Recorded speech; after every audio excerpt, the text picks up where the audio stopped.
Sarap ng ating ulam, oh, native. Niluto yung nanay, oh. Ito ating sausawan.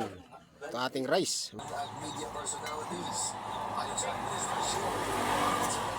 Sarap. Kain po tayo, mga idol, oh.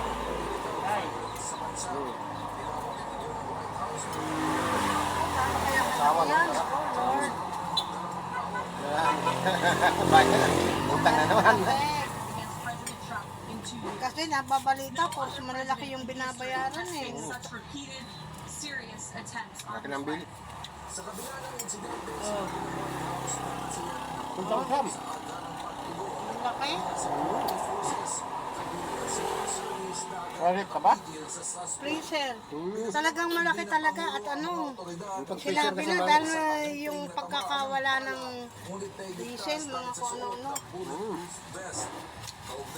Of Homeland Security. The Secret Service is a vital component of DHS and has been directly impacted by this reckless Sarap ng native naman. everyone in this room here on Saturday night witnessed Sabaw pa lang, ulam na. Secret Service and federal law enforcement jump into action in the face of great danger and uncertainty. Sausawan natin na pagkasarap.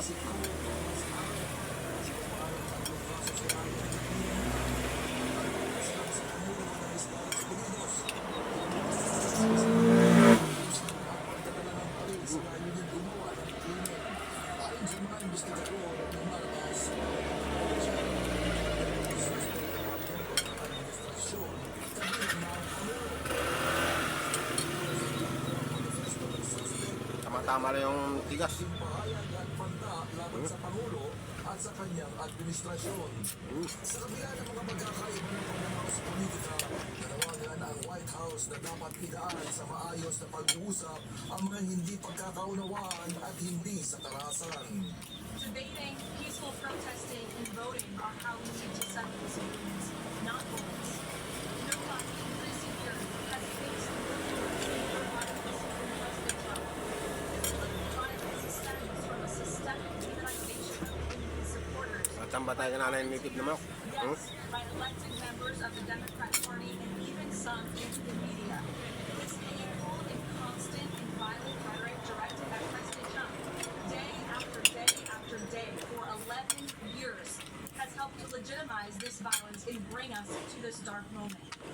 Sa kabila ng paulit-ulit na banta sa kanyang buhay, sinabi ni Trump sa isang parayam na hindi siya natatakot at handa siya sa mga ganitong sitwasyon. James Bonduyan, umataw sa balita ngayon.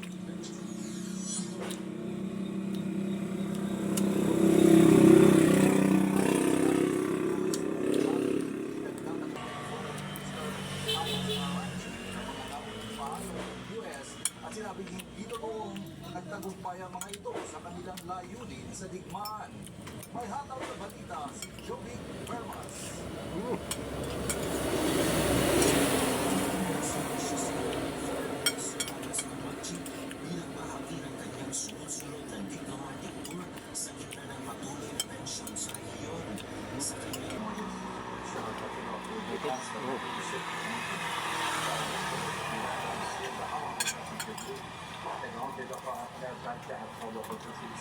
Napanood mo ba nung binalan si ano?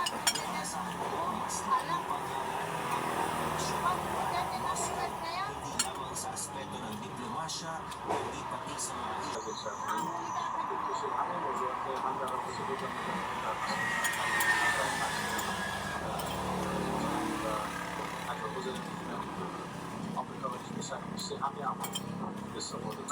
Ay.